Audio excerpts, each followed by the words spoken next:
Assalamualaikum warahmatullahi wabarakatuh. Kembali lagi dengan saya Ahmad Bustanul Arifin.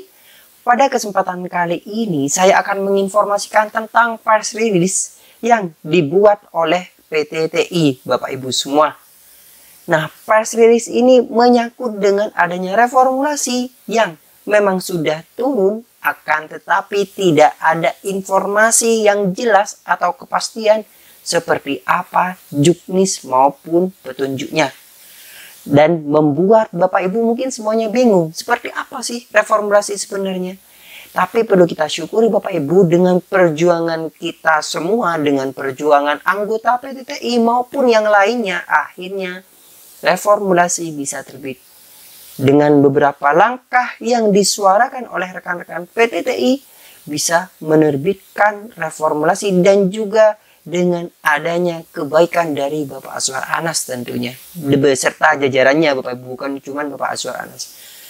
Nah, kita seperti apa informasinya nanti saya akan bahas. Sebelum kita ke informasi, alangkah baiknya Bapak Ibu bisa like, comment, share, dan subscribe channel saya. Kemudian Bapak Ibu juga bisa join di grup Telegram saya di @idbacanal, atau Bapak Ibu juga bisa follow TikTok dan Instagram saya di @abarifin_. Kali ini Abah Channel telah memiliki sebuah website yang Bapak Ibu bisa kunjungi nantinya di www.abahchannel.com. Serta seandainya jika Bapak Ibu ingin berkontribusi pulsa pada Abah Channel ini, Bapak bisa kirimkan pulsa berikut namanya di bawah ini. Jika Bapak Ibu berkenan tentunya. Langsung saja kita simak informasinya berikut ini. Nah, Bapak Ibu, di sini saya telah memiliki press release dari PT TI. Dan mungkin ini akan menyebar ke semua media-media online ataupun media cetak, di mana press release ini dibuat oleh PT TI terkait dengan adanya reformulasi. Nah, adanya reformulasi ini membuat Bapak Ibu semua memiliki beberapa argumen-argumen masing-masing. Seperti apa, seperti itu.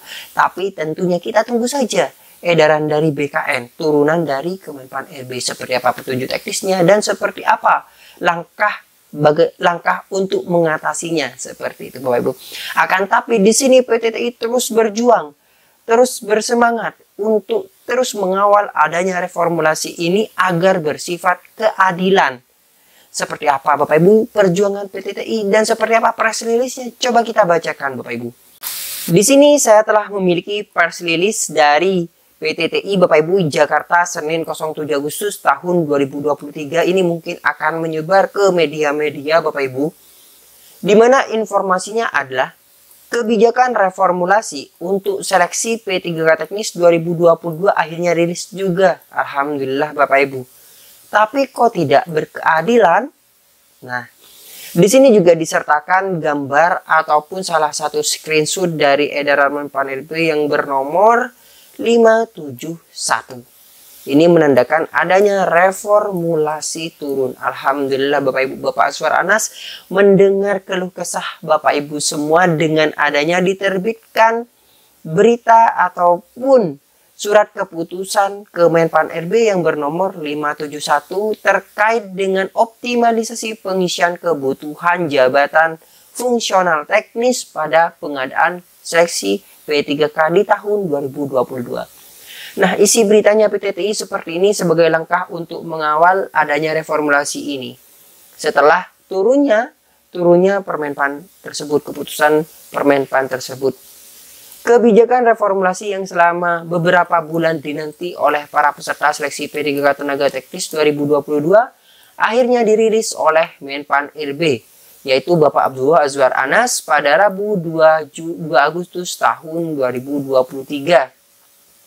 Kebijakan ini dituangkan dalam bentuk keputusan Menteri Pendayagunaan Aparatur Negara dan Reformasi Birokrasi Republik Indonesia dengan nomor 571 tahun 2023 tentang optimalisasi pengisian kebutuhan jabatan fungsional teknis pada pengadaan pegawai pemerintah dengan perjanjian kerja tahun anggaran 2022.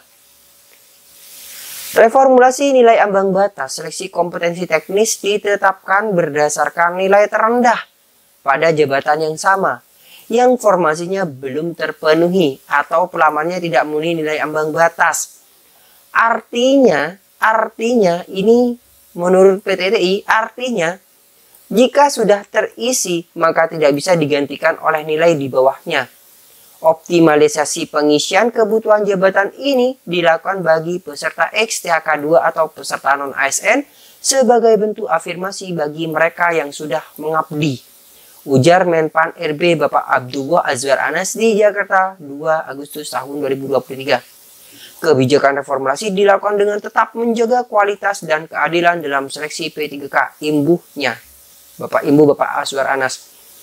Jadi di sini PTTI terus mengawal dengan adanya reformulasi ini Bapak Ibu dengan mengeluarkan press release ini.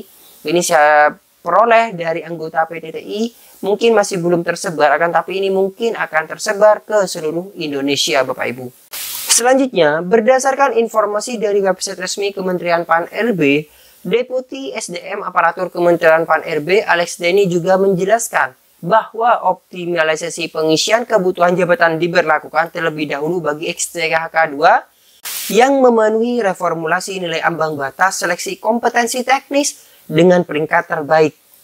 Jika masih terdapat kebutuhan yang belum terpenuhi, maka kebutuhan diisi oleh peserta non-ASN yang memenuhi nilai ambang batas seleksi kompetensi teknis dengan peringkat terbaik.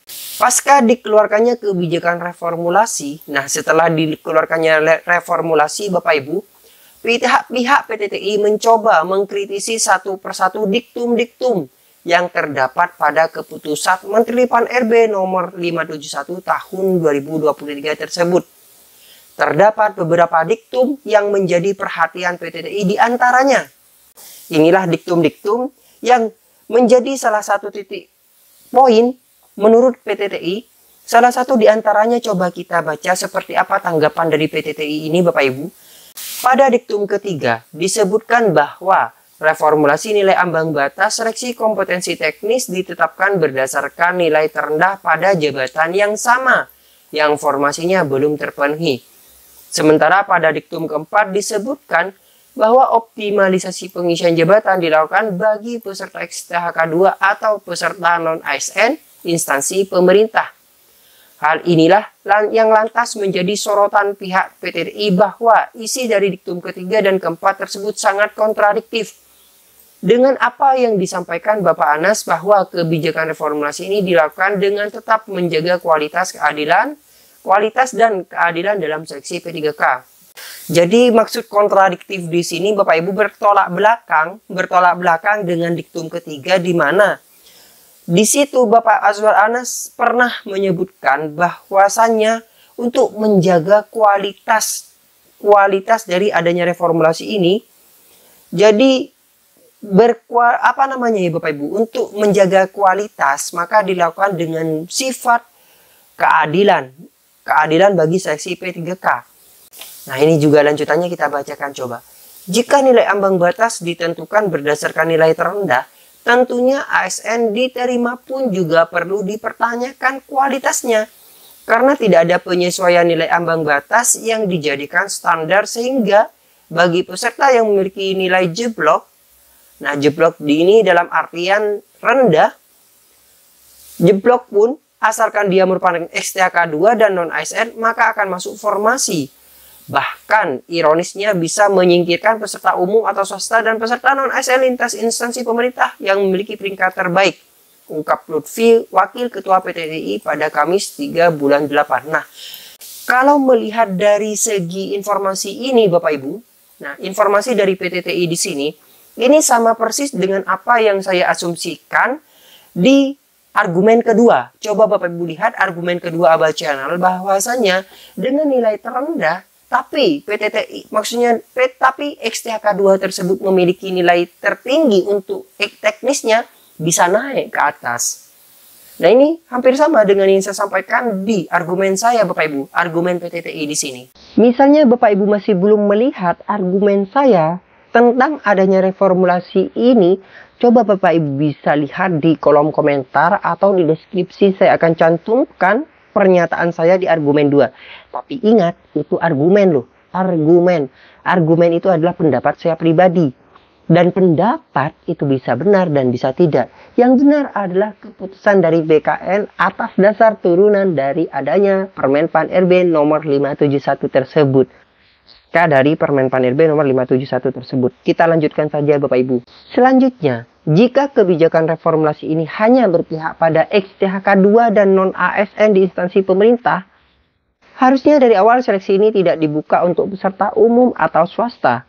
PTTI merasa kebijakan ini sangat tidak adil dan menciderai sila kelima Pancasila, di mana harusnya peserta umum atau swasta juga mendapatkan hak yang sama dalam kebijakan reformulasi, bukannya malah dianaktirikan. Imbuh Lutfi. Sementara itu, Sekjen PTTI, Fikri Ardiansyah menambahkan mengenai penjabaran pada diktum ke-6 di mana non-ASN yang dimaksud adalah peserta yang memiliki riwayat kerja terakhir di instansi pemerintah yang dilamarnya pada seleksi PDK teknis tahun 2022 juga menjadi kontroversi. Persis apa yang saya sampaikan. Yang saya sampaikan adalah yang mengikuti uji kompetensi teknis atau P3K teknis tahun 2022 kebanyakan lintas instansi. Kenapa demikian? Dikarenakan Bapak Ibu, untuk melamar di instansi yang kita pilih itu tidak ada formasinya. Sehingga kita jika ingin mengikuti tes, kita harus loncat ke instansi sebelah agar kita bisa mengikuti tes dengan kualifikasi ijazah yang kita miliki. Seperti itu Bapak Ibu. Kita lanjutkan saja. Hal ini dikarenakan tidak semua instansi pemerintah membuka lowongan P3K teknis 2022 sehingga para peserta honorer terpaksa melamar lintas instansi. Hal ini dirasa sangat tidak adil mengingat mereka juga telah mengabdi lama di pemerintahan. Persis sama kan Bapak Ibu dengan apa yang saya argumenkan Bapak Ibu? Selanjutnya, Fikri menjelaskan bahwa banyak masukan dari peserta tes P3K teknis 2022 agar peserta non-ASN lintas instansi yang terdata di BKN dan pelamar swasta yang masuk dalam peringkat terbaik mendapatkan hak dan kesempatan yang sama, yaitu reformulasi sebagaimana yang didapatkan XTHK 2 dan non-ASN yang bekerja di instansi pemerintah yang dilamar, terutama afirmasi pengabdian, sehingga tidak ada diskriminasi terhadap peserta di luar instansi pemerintah. Dan tentu tidak logis apabila peserta dengan nilai rendah langsung menggantikan peserta dengan nilai dan peringkat tertinggi tanpa aturan nilai ambang batas yang jelas.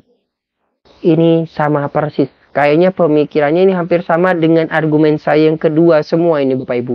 Kemudian, jika menurut dari rentetan kegiatan awal pelaksanaan rekrutmen P3K teknis 2022 ini dilakukan, sudah dibuka untuk semua kalangan profesional. Sebagaimana tercantum dalam pengumuman pembukaan seleksi P3K teknis 2022 disyaratkan pengalaman paling singkat 2 tahun di bidang yang dilamar dengan dibuktikan surat keterangan pengalaman kerja yang ditandatangani oleh pejabat pimpinan tinggi pratama yang membidangi sumber daya manusia. Bagi pelamar yang memiliki pengalaman bekerja pada instansi pemerintah. Dan paling rendah direktur atau kepala divisi yang membidangi sumber daya manusia bagi pelamar yang memiliki pengalaman kerja pada perusahaan atau swasta, lembaga, swadaya non-pemerintah atau yayasan. Itulah mengapa penting bagi Kemenpan RB untuk melibatkan semua latar belakang dari pelamar P3K teknis 2022 dalam reformulasi ini agar memenuhi hak asas keadilan imbuhnya.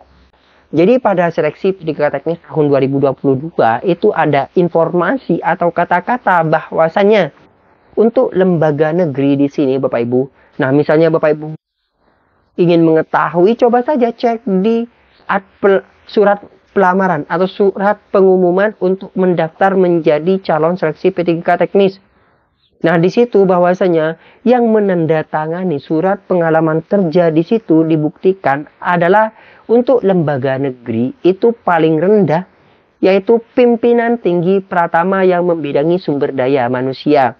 Sedangkan untuk swasta, nah yang dipermasalahkan adalah untuk swasta itu paling rendah direktur atau kepala divisi yang membidangi sumber daya manusia. Nah sehingga bagi yang swasta kemarin itu bisa ikut, bisa mendaftar, bisa lolos seleksi administrasi. Seperti itu Bapak Ibu. Yang disampaikan di sini loh Bapak Ibu. Jadi saya membacakan dan memberikan sebuah pandangan kepada Bapak Ibu semua. Nah kita lanjutkan saja. Tim pengolahan data PTTI juga mengkritisi data kelulusan yang disajikan pihak Kemenpan RB pada saat rapat koordinasi persiapan pengadaan ASN tahun 2023 di Jakarta pada Rabu 3/8/2023, di mana P3K teknis yang dinyatakan lulus sejumlah 51,687 atau 46,8%. Dan setelah direformulasi, kenaikan kelulusan P3K teknis menjadi 69,60 sebanyak 76.867 orang. Dengan kata lain, kenaikan tingkat kelulusan hanya sekitar 22,8%. Kenaikan lulusan pasca reformulasi ini belum optimal karena terdapat 30 formasi yang terancam masih kosong. Ungkap Dian, tim pengolahan data PTTI, Kamis tanggal 4 bulan 8. Jadi maksudnya adalah Bapak Ibu di sini pasti dengan adanya angka sekian yang dimana totalnya itu sebesar 70% kalau dilihat dari sini, sehingga akan terdapat kekosongan masih 30% nantinya. Nah, seperti itu. Karena tidak terakomodir semua dalam semua jabatan. Nah, seperti itu Bapak. Kita lanjut saja. PTTI berharap pihak pemerintah khususnya Bapak Menteri Pan-RB mengkaji ulang kebijakan reformulasi tersebut agar lebih berkeadilan bagi seluruh kalangan baik itu XTK2, non-ASN instansi pemerintah maupun swasta. Selain itu, optimalisasi formasi agar dimaksimalkan sehingga formasi bisa terisi seluruhnya. Karena kebijakan reformulasi harus lebih ditekankan pada objek atau formulanya, bukan pada subjek atau pesertanya, imbuh Dian. Nah, di sini Bapak Ibu ada informasi bahwasannya ini bisa dioptimalisasikan. Maksudnya di sini ada informasi, di sini ada perubahan. Nah, mengkaji ulang. Nah, ini mengkaji ulang berarti ada perubahan. Nah, ini bisa saja terjadi. Kenapa saya sampaikan bisa saja terjadi? Coba kita lihat pada Permen Pan-RB di 571 di paling bawah. Coba kita cek. Nah, kenapa PTTI menyampaikan seperti itu? Nah, ini Permen Pan-RB nomor 571 ya Bapak Ibu. Kemen Pan-RB 571, di mana pada poin ke-14 dikatakan bahwa keputusan ini berlaku sejak tanggal ditetapkan dan apabila di kemudian hari terdapat kekeliruan akan diubah sebagaimana mestinya. Akan diubah sebagaimana mestinya. Nah, ada kata-kata ini. Jadi ditetapkan tanggal 2 Agustus di sini Bapak Ibu, tapi ini bisa dirubah jika terdapat kekeliruan. Sehingga PTTI di sini berargumen untuk dikaji ulang. Nah, seperti itu Bapak Ibu. Nah, di bawah ini sudah tidak ada. Nah, seperti itulah Bapak Ibu press release dari PTTI terkait adanya reformulasi, di mana PTTI menyampaikan bahwasanya monggo sifat keadilannya bisa dioptimalkan juga. Seperti itu. Mengingat yang melamar itu bukan hanya dari lembaga pemerintah, tapi dari swasta juga. Nah, yang disampaikan dari informasi ini ya Bapak Ibu. Mungkin sekian informasi yang dapat saya sampaikan kepada Bapak Ibu semua. Kurang lebihnya saya mohon maaf. Bagi Bapak Ibu yang baru menemukan channel ini, silahkan Bapak Ibu untuk like, comment, share, dan subscribe channel ini. Aktifkan notifikasi di channel ini agar Bapak Ibu memperoleh informasi setiap hari, informasi penting setiap hari terkait adanya reformulasi, P3K teknis, rekrutmen P3K teknis, rekrutmen ASN, dan sebagainya tentang kepegawaian, dapodik, dan sebagainya. Nah, sekian. Terima kasih. Jangan lupa like, comment, subscribe, dan jadikan Abah Channel sebagai rekan atau sahabat Bapak Ibu untuk mencari sebuah informasi. Wassalamualaikum warahmatullahi wabarakatuh.